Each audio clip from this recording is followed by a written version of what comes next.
can go ahead and start.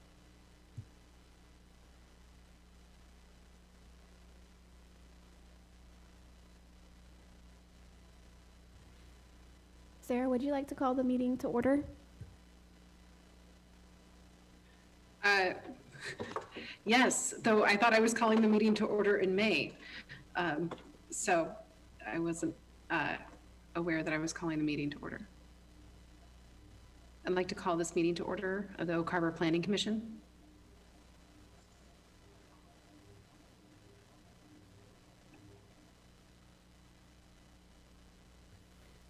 Would you like to move through the agenda? If our meeting is called to order, we can move through to the next item and do roll call, and then we'll move to the approval of minutes.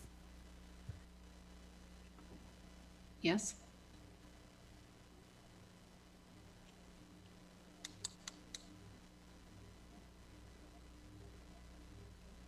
I could be of some assistance. We have all commissioners are present, so let the minutes reflect that all commissioners are in attendance of the April agenda.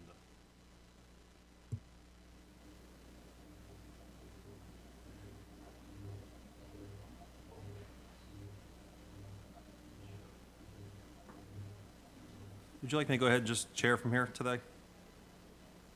Yeah, nobody informed me that I was chairing the meeting tonight nor prepared me to. So that would be great. Thanks. No, not a problem. You have before you the minutes from March 28th, 2023. Do I have any additions, corrections, or amendments to the minutes? Hearing none, do I have a motion for approval? Move to approve. I have a motion. Do I have a second? I'll second. Great. All those in favor say aye. Aye. Aye. Aye. I'll abstain. Okay, we have one abstention. Moving on to public comment. No comments have been received. Public comments have been received. There is 0 citizens in the audience, so I believe there are no public comments for today's meeting. Moving on to public meetings, accessory dwelling units, ADU code revisions. It's a public meeting. Point of clarification, do I need to open this for? No? Okay, great. Ray Lindenberg will be presenting. Ray? Thank you very much, members of the Planning Commission. Appreciate your time this evening. I'm just going to be introducing potential revisions to our accessory dwelling unit code, our ordinance for the regulation of accessory dwelling units. And we have talked about this a few times in the past, and so I'll just give a little bit of background into that, the process and where we've been with this. Our accessory dwelling code, the existing one that we have now is rather old, and it kind of patched and bandaged up over the years to make some minor changes that the city council and staff and the planning commission all worked together to get completed. Recently, we've had a couple changes to it that really kind of not necessarily hamstrung the code itself, but made it a little bit difficult to administer. And so what we're trying to do here tonight is start a process by which we're looking at just kind of starting from scratch, not really changing too much the concept or the philosophy of the code itself, but just making some changes to the code so it makes it more clear. There's less in the way of kind of confusion or interpretation of how the code is supposed to work. So I'm going to go through a brief presentation here and then have a little discussion at the end and see where we want to go with this, and ask you all to kind of give some direction or some suggestions, anything you might want to share with staff. We will be presenting this to the City Council tomorrow at their workshop as well. So we're just kind of in the information gathering process right now and working through that. So again, the background, we did the Affordable Housing Task Force a couple of years ago now, and one of the things that they looked at was the idea of revising the the accessory dwelling unit code. We made a couple of those revisions, but we still feel like there's improvements that we could make to the code itself. Those revisions at the time, over the past couple of years, were to not require the owner to live on site. You can live off site, so essentially you can rent out both units, the main house and the ADU. and then to remove a requirement to have a recorded covenant.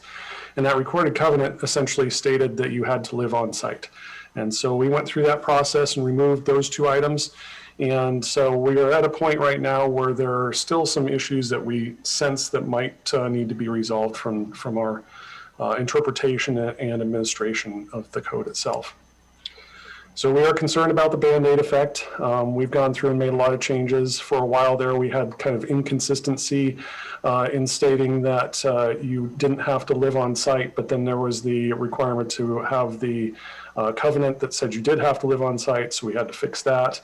And then we have the determination between attached versus detached ADUs. And when we get to the end of this presentation, you'll see where I'm going with this. And you might have seen that already when you read through your packet. So the limitations on the square footage for an attached ADU is unlimited. So essentially what it's saying is you can have any size square footage of an ADU as you would like, as long as it meets our setback and height limitations, as well as the lot coverage limitations. And so we view it from that standpoint of being a very kind of liberal approach to that. There aren't a lot of limitations when you have an attached ADU. If it's in a converted garage, or it's an attachment to the building, or if it's a second story or what have you, we don't have any limitations on the size. And so that was something that when we looked at our accessory dwelling code in the past, was very liberal from the standpoint of what other cities were doing at the time, because most cities regulate the size of the ADU to 1,000 square feet or 600 square feet or some standard number. But the problem is that the code also doesn't give any guidance as far as if the building is detached. And so what we've done is we made the interpretation as staff that a detached ADU is limited to 600 square feet because that's what a detached or accessory building is allowed. So if you have a garage or a shop or what have you in your backyard, you can go up to 600 square feet. We just felt that it was made sense within the code, and the intent of the code was to limit detached buildings to that size, and that included accessory dwelling units. But it doesn't say that anywhere specifically in the code, and so that's why we're kind of looking at making some changes here to make these a little bit less open to interpretation or discussion. So what we've proposed is to have a completely rewritten code. We're going to start from the ground up. And what I did was utilized a model ordinance from an accessory dwelling advocacy group that has a website. They go through and kind of use best practices from cities across the country, and then applied Oak Harbor standards and an organization to that code to come up with something that fits into our code from a structural standpoint of how it actually reads in the numbering system and all that, and including the standards that we feel that make sense for the city of Oak Harbor. So you'll see in your attachment to your staff report, we have several sections of this proposed code. And the first section is the purpose statement. And the purpose statement is essentially boiled down from that, that model ordinance that we had. And it should be considered to be standard language for an ADU ordinance that has been vetted by law and is a standard kind of set of language, if you will. Followed by, a list of standards. And I want to go through these standards a little bit of detail because it makes, I want you to understand where we're coming from with these. So from 1942-020, the first standard in there is a standard to address the basic life safety regulations. The lot coverage standard increasing from 45% to 55% is essentially a density bonus to encourage the development of ADUs in the city and allow for a little bit more coverage on the lot so we can actually fit them in there. Because if we still maintain a 45% lot coverage, there's a chance that they just won't be able to be built because that's too restrictive to add on to an existing house. For number 2, accessory buildings are currently limited by the OHMC to 600 square feet or 50% of the house with a total of 45% lot coverage under the current regulations. We're currently operating under the interpretation that those ADUs fall under that category and that square footage limitation. So therefore, by removing the square footage maximum, also functions as a density bonus to encourage the development of ADUs. For number 3, our clear language that new homes may be constructed with an ADU falls under that standard. So if somebody wants to build a house from scratch with an ADU attached to it or on the lot, they can do that. Number 4, also functioning as a density bonus for the construction of ADUs. It makes the administration of the permitting more streamlined, not requiring all ADU applications to be vetted based on a density standard. Essentially, if we were to go in and require density standards be met in a neighborhood or an area, we don't know exactly what the radius is going to be or the definition of the area is. So what we're doing again is offering kind of a density bonus there, that if somebody wants to build an ADU, we're not going to try and calculate the density of the neighborhood to make sure that, you know, somebody can do that. And it also prevents the, you know, the first person in from kind of closing the door on anybody else in their immediate vicinity from doing it. Number 5, the model ordinance and the discussion of the ADU regulations points out that primary homes are not attractive sometimes. So the design of an ADU is not going to be connected to what the house looks like as much as it may have been in the past. What we have required for accessory buildings and ADUs is that it match or complement the existing structure. That's fine if the existing structure is attractive. So we're trying to kind of use soft language to say that they can be or and, or excuse me, or statements instead of and statements. So the overall structure can be either, you know, mass of, you know, have a same kind of shape and mass to it, or have similar materials on the outside, or be painted the same color, things like that, instead of just requiring a checklist of items. It also makes it a lot more economical as far as construction is concerned, if you don't have to match exactly what the architecture of the house might be.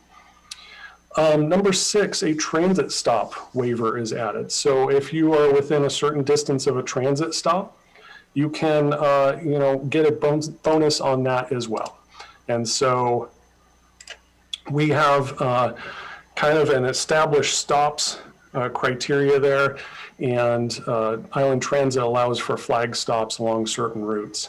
And I realize that I am not reading off of something here. I did see the chat there, so I'm expecting that people are hopefully following along on their actual attachment to the staff report. And if not, we can go back and look at it.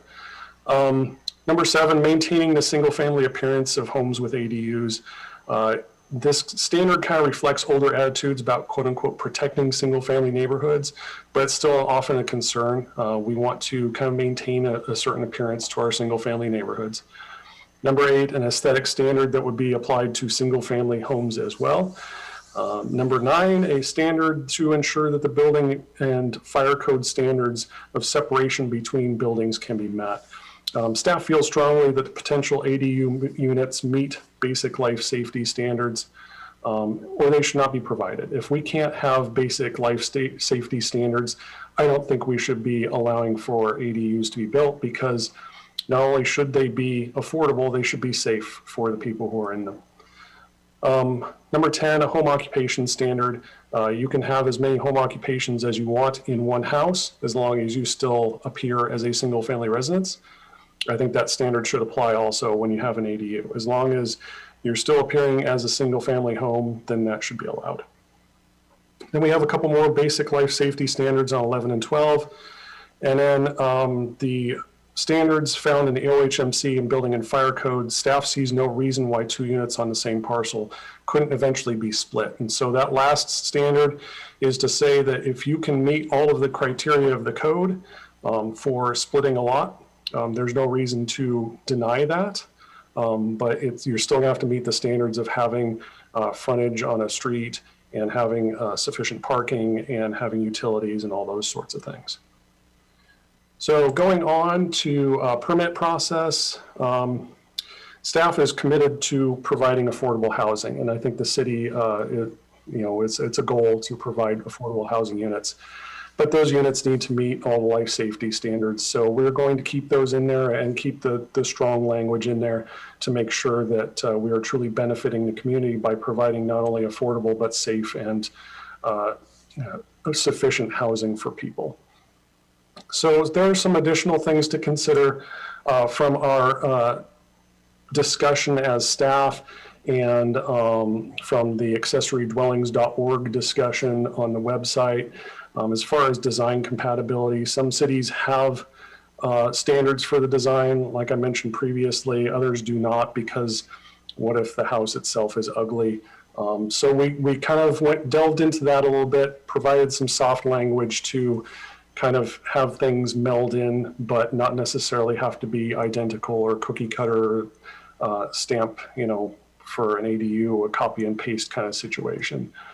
And then impact fees is something that we would like to discuss as staff and with the Planning Commission and City Council. Impact fees are important to be able to pay for some of the improvements that we make as a city, but at the same time, there's a lot of talk about not requiring impact fees to encourage people to build ADUs. So that's kind of a philosophical thing that we need to figure out from the standpoint of, do we need to charge these? Do we need to charge them a lesser amount? How does that all work out? And then, in the long run, if somebody ends up splitting off, that ADU from the house, from the primary house on the property, maybe you charge the impact fees at that point. But that's something that we can discuss as well. So we get to the kind of the end of this discussion here, and we start to recognize that there isn't a lot of difference between an attached ADU and a duplex. And so there's kind of this philosophical thing. There's a lot of discussion in the planning field about cities and states essentially what they call abolishing single-family zoning, to say that duplexes are going to be allowed by right everywhere. That single-family homes are not a requirement. And so that's just a question of where the city wants to go. The state of Washington hasn't gone that direction yet, but it could come at some point. So the question being is that with recent changes to our ADU ordinance that does not require the owner to live on the site, that we have come to a point where ADUs are very similar to duplexes.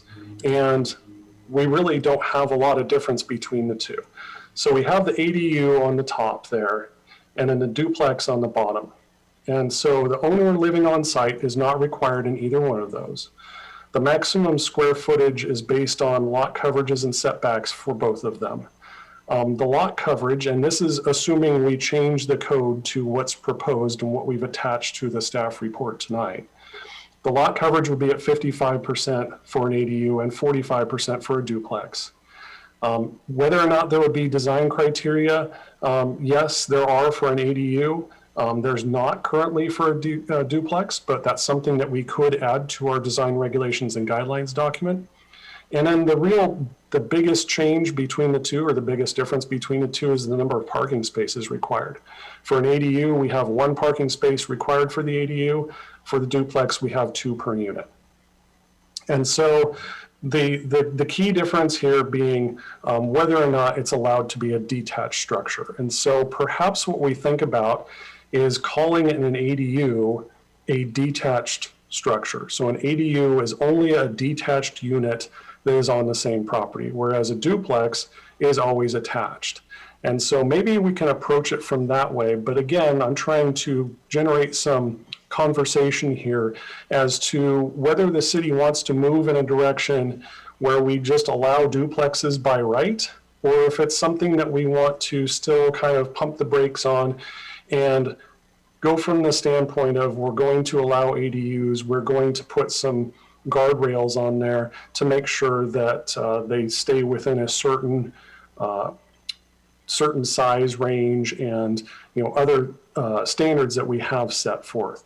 So that is the presentation I have tonight. And like I said, I want to invite comments, conversation on this, any concerns you might have. And hopefully by the end of it, have a situation where I can choose a path to move forward. If we're going to go forward with this proposed ADU ordinance revision, or if we're going to investigate the possibility of moving to a duplex situation that's allowed by right in our single family zones. Commissioner Plumlee? Thank you, Ray. I do have some concerns, and it goes back to what we call an ADU and what we call a duplex. A few months back, we had the discussion about fire suppression systems and sprinklers, and at that time, it was, if I remember correctly, it was stated that an ADU would not be required to have fire sprinklers, whereas a duplex would. So I feel like there's some different code changes that we need to look at.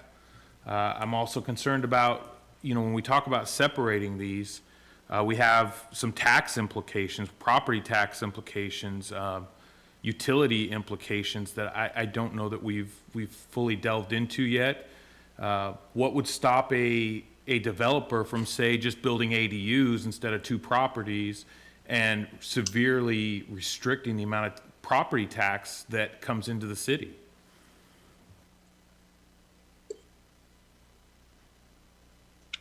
Yes, and I think the interesting thing about that is that as we went through our previous revisions to the ADU ordinance, there was a lot of, I think, not necessarily misinformation, but misunderstanding about how our previous code worked, because we allowed for ADUs most everywhere. Like I said, with regards to the square footage, our ordinance was very liberal compared to other peer cities, cities that were approximately the same size in the state of Washington, but also very liberal from the standpoint of, allowing for the owner to not live on site. When that change was made, we essentially said it was okay to have a duplex type situation on a property.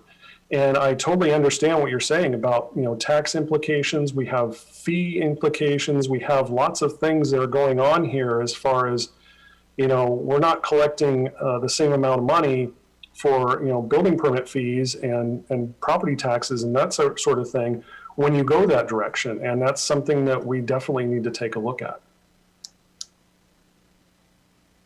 Thank you. Any other questions?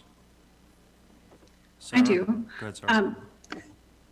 It was a great presentation. I really appreciate it. I had a question about, so I was on the affordable housing group, and we went through a lot of information on the stats and who needs affordable housing and who might be a good fit for ADUs in the community.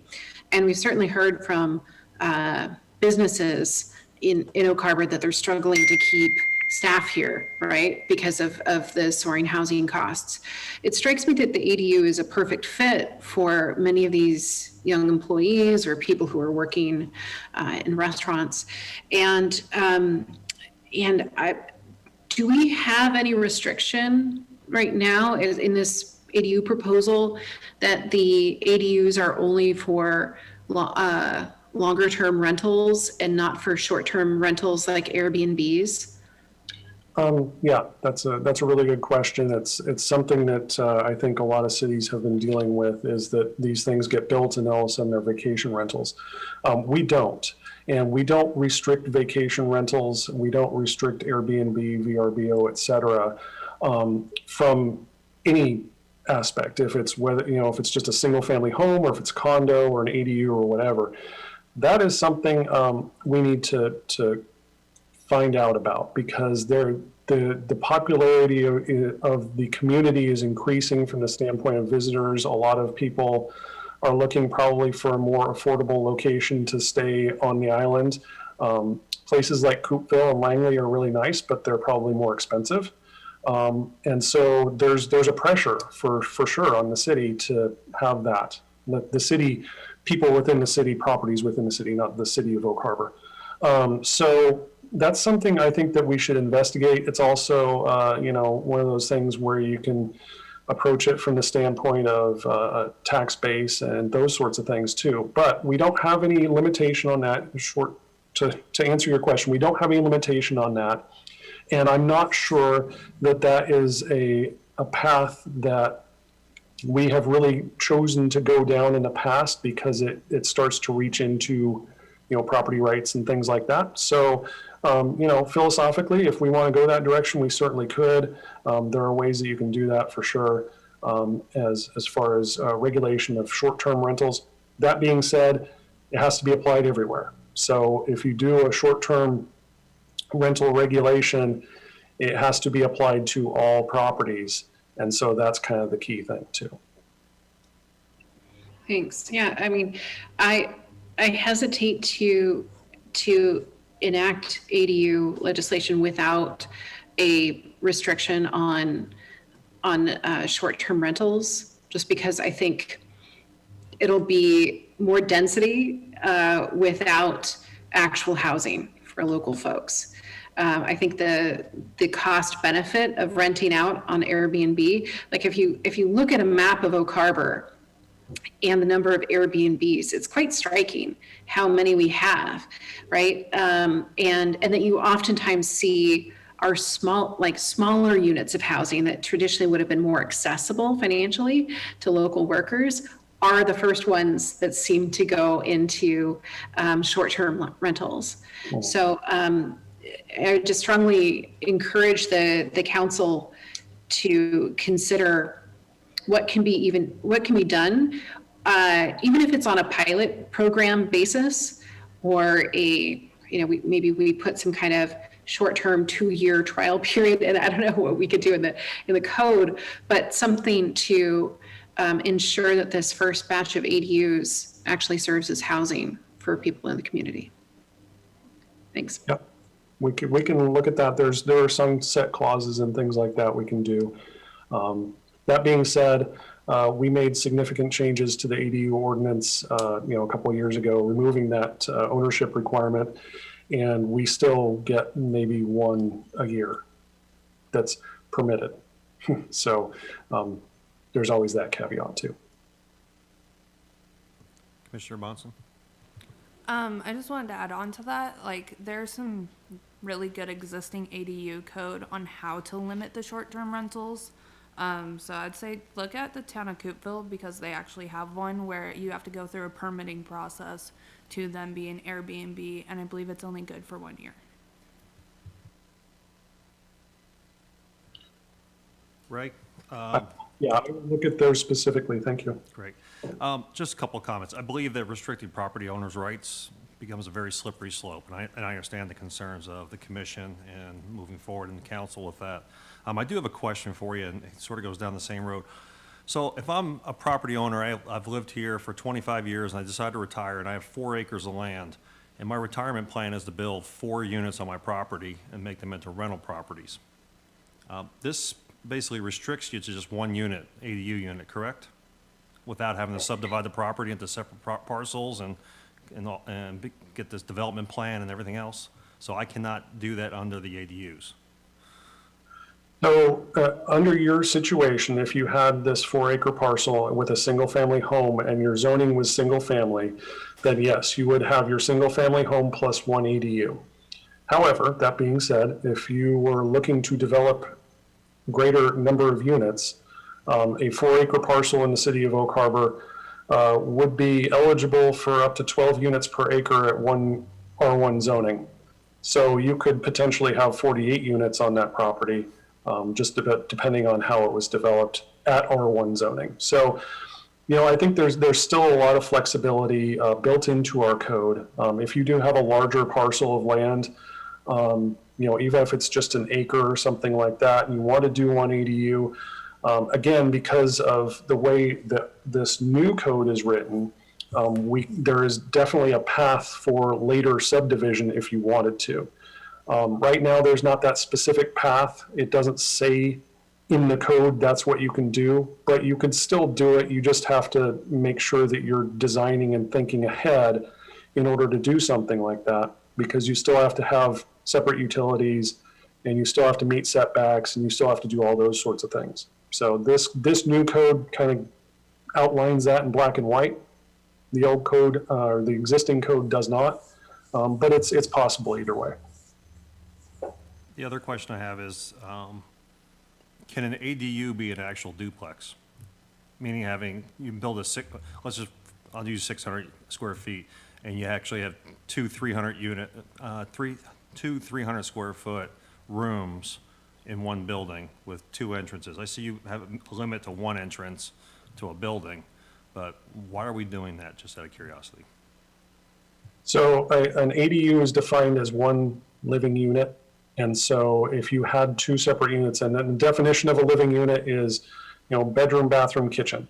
And so if you had two of those in that 600 square foot building, that's no longer an ADU, that's a duplex, and then that's 3 units on the property, which would not be allowed.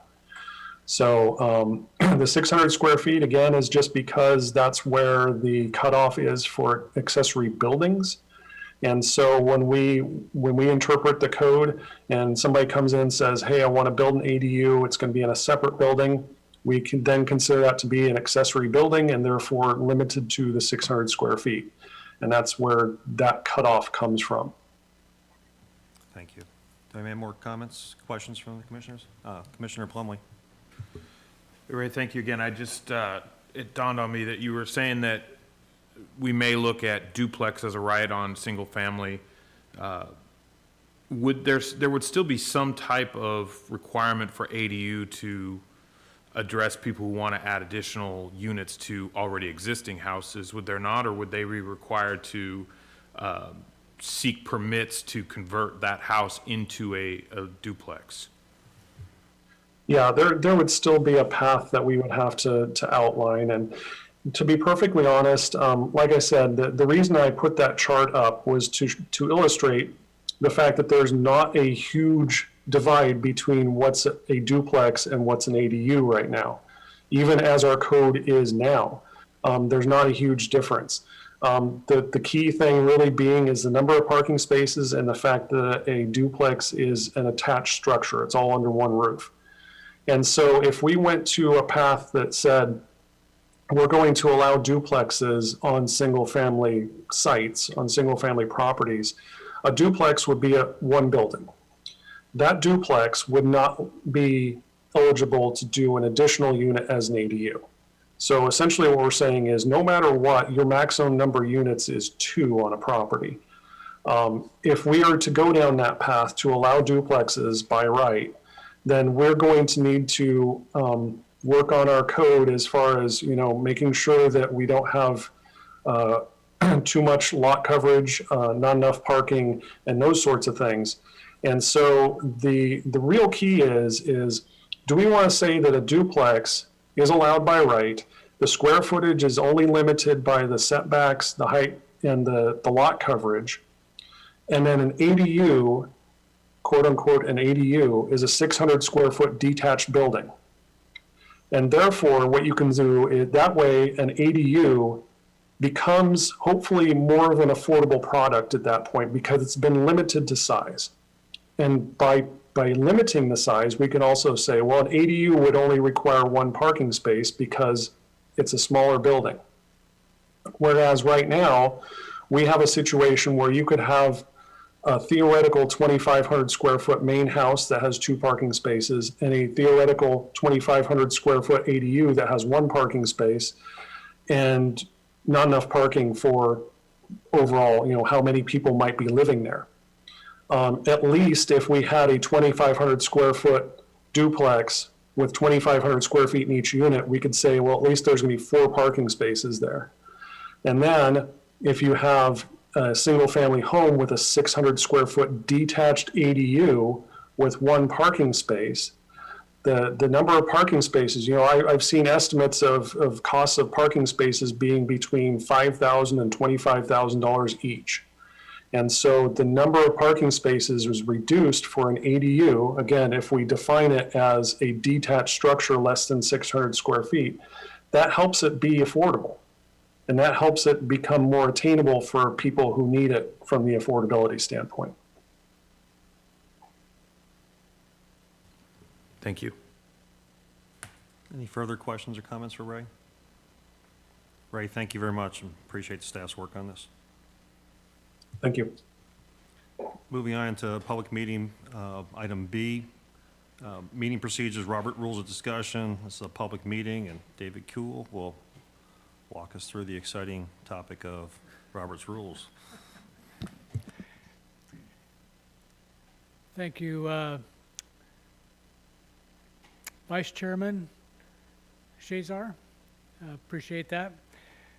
We are here tonight to talk a little bit about the rules and regulations and how we operate. First of all, I'd like to thank you for your good feedback on the ADUs just now. I think that was helpful for staff, and I think we'll be able to put something together answering your questions. The procedures tonight, though, on the PowerPoint, you can see that remote attendance updates is something that we need to talk about. It's fairly new, as you know. Last few years with the pandemic, we have a mixture of people working remotely and people showing up here in person. So the game plan here is we must be able to hear and be heard. So if you're at home and you're working from home, we do need to have that as an absolute minimum. Voting or motioning to approve minutes. If the commissioner did not attend the said meeting, they'll need to state for the record that they've either watched the meeting recording or they'll need to state that they abstained from the vote. So we're giving you the chance to opine on the actual minutes, but you have to have watched the video. And of course, we're just relying on your judgment as to watching the video or not. And so if you have not watched it, then you cannot jump in the minutes discussion. Meeting cancellations. So this is a two-part issue, and this is new. So I just want you to have an open mind to it. We have some folks from our administration division, our city clerk, who've been through some new training through the MRSC, and so they've given us some new guidance. So for pre-planned cancellations, commissioners will need to vote to formally cancel at a prior meeting. So if we're going to cancel a meeting for any reason in advance and we know about it, then the commissioners need to make a vote to do that. In the past, staff used to just run our own cancellation notices and it was canceled. But in this case, we need to make sure that the Planning Commission votes for that. So we're planning ahead.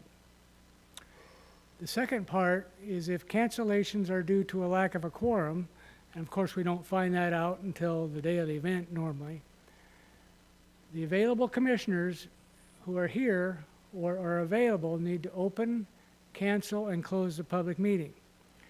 And so in the past, other places I've been, we just put a sign up on the door, meeting canceled, no quorum. But in this case, the rules say that you have to actually open the meeting and make a decision to not hold the meeting. And the reason is because we now advertise these meetings as available electronically. And so people who are not here in person wouldn't know that there's a sign on the door. So we have to actually go through the process, open it so people can sign on from anywhere and know that the meeting is canceled. So that's a little different than what we're used to, but as you can see, because of the hybrid format that we've all gotten used to now, I think that's going to be the game plan going forward. Any questions on that before we go?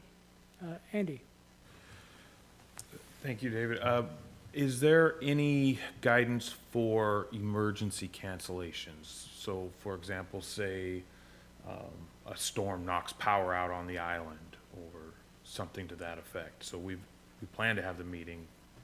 We're not at that point yet, but a natural disaster or something causes the need for the cancellation. I would think that would be the similar setup as a lack of a quorum. But if we didn't have power, we wouldn't be able to open the meeting electronically anyway. So that would just be an aberration probably. But if we did have power and some people were available here or somewhere, we'd still open the meeting and cancel it. Good question. Thank you. So moving on, this actually is the new agenda format. The old format, you remember, had the commissioners' names at the top and a place to do the quorum work. This is similar, where we call the meeting to order at first, and then we approve the minutes the same way you're used to doing. Public comment is third. Public hearing is next. The next part is discussion items. Those are your workshop items, things like the ADU discussion we just had. That's where that fits in, number 5. Then we've added commissioner comments, a section for you to have the floor to be able to make comments on anything you want, anything regarding planning and the process we're doing here.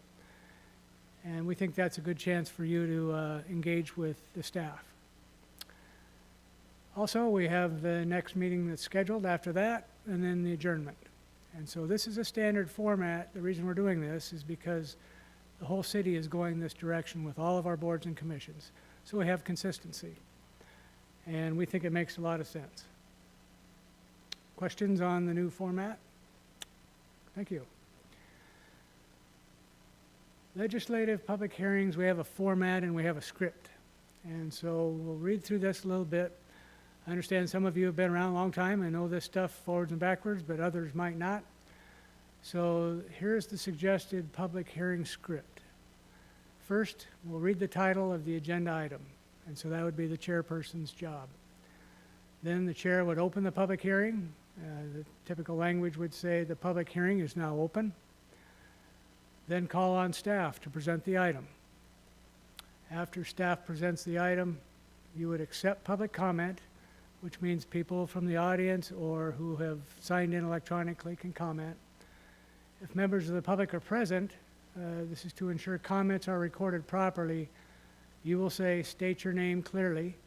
Please limit comments to 3 minutes. If any public comments were received prior to the meeting, staff will inform the chair ahead of the meeting and will be prepared to present those comments at this time so that we cover all the bases. Commissioners then discuss and ask questions that they may have. Then you close the public hearing, and then you say the public hearing is now closed. After that, the commissioners then make their motions and vote as necessary. Something you're used to, but we want to make sure we go through that again. Oops. More format and script. So for a motion, a member raises their hand to signal the chairperson. The chairperson then calls on them to make a motion. For a second, another member seconds the motion. For a vote, the chairperson restates the motion and then first asks for affirmative votes and then negative votes. Then you announce the vote. The chairperson announces the result of the vote, so that people who aren't here can know exactly what happened. Questions on the process? Mr. Shazar. David, what I'm used to in the past, especially, so our motions are pretty much at this level are pretty set for us ahead of time, but a lot of times a commissioner or a council person will make a motion that is not pre-scripted. And what I'm used to in the past with Robert Rules is someone makes a motion and you second it, and then you open it up for further discussion. Is that not pertinent in this situation? I think you're probably on target, because if it's different than what was discussed before, you have something new. And so I think you could discuss it at that point. Okay, thanks. More tips for chairpersons. And I think some of this information might have been sent out in advance. Follow the agenda to keep the group moving forward towards its goals. Let the group do its own work and don't over-command. Control the flow of the meeting by recognizing members who ask to speak. Let all members speak once before allowing anyone to speak a second time. So everybody gets a shot at it, and then let somebody else speak after everyone has had a chance to at least speak. When discussions get off track, gently guide the group back to the agenda. We all know how that can happen. Sometimes conversations get started. Please model courtesy and respect and insist that others do the same. Help develop the board's skills in parliamentary procedures by properly using motions and points of order. Give each speaker your undivided attention. Keep an emotional pulse on the discussions. And allow a consensus to have a final authority of the whole group. The actual attachment in your packet has some other tips on Robert's rules that we think are fairly straightforward and easy to follow. You might want to print those out so you have those with you if you're unsure of certain steps. And we certainly encourage any comments you might have. Do any commissioners have any questions for David on the topic? Sarah? Thanks. David, on the cancellation of meetings, I had one other question, and I appreciate the emergency question that was raised. If we are on a month-long break and we don't have, and staff are asking or seeing a need for cancellation of an upcoming meeting, like if we don't have an upcoming meeting within that month, how should we handle the cancellation of an upcoming meeting? Does that make sense? Yes, Chairperson Schott, that's a great question. Sarah and I were talking about that today. We see a lull in some of the workload we have coming up this summer, and summer's a good time to cancel meetings. So in that case, if we start talking about canceling the July meeting, we'll meet in June, and at that meeting, that's when we'll set it up to cancel the July meeting. And so it takes a little bit of advanced planning, but that's certainly something that we can do. Thank you. Commissioner Wassinger? So let's pretend that we didn't get that done timely. Could we then open the meeting and cancel the meeting the day of the meeting or not? I think, well, I'm thinking here, but it's probably incumbent upon staff to make sure that we schedule that in advance and get it done. That's what MRSC wants us to be doing. Any further questions? Thank you, David. And we welcome you to the podium again to do the monthly departmental report. Thank you for your good questions on that. That's new steps we're not used to. Monthly report, as you know, in the past, we've tried to present some of the current planning events because planning commissioners were used to looking at current planning events. And we all know now that's gone away and it's gone to the hearing examiner. So Sarah and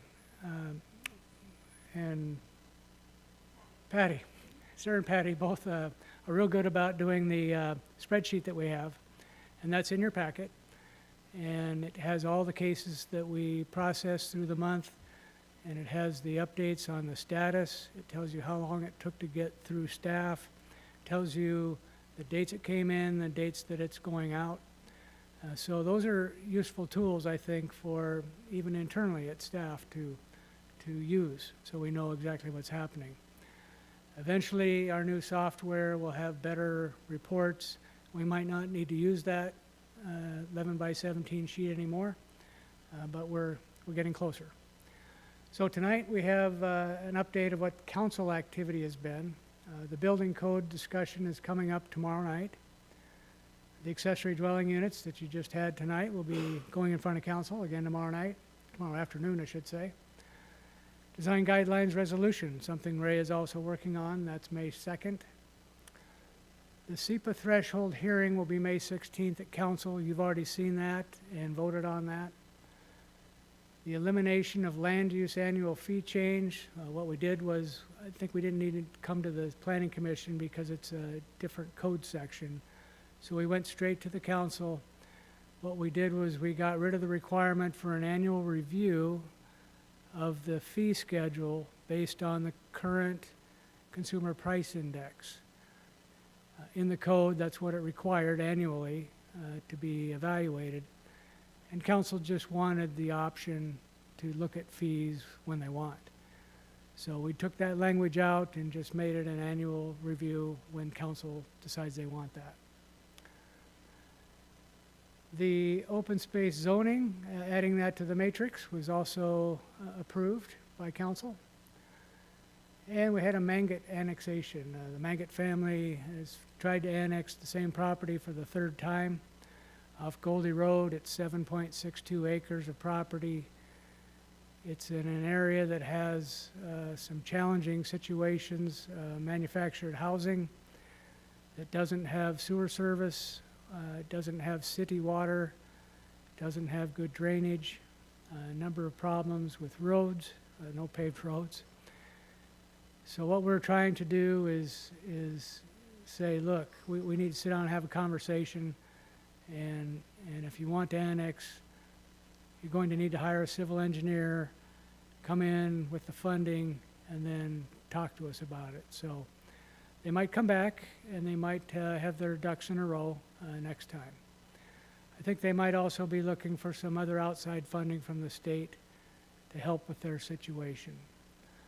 So that's why the council denied that one. Long-range planning, multifamily tax exemption, that came out of the Housing Advisory Group, as well as the housing plan to add a multifamily tax exemption program.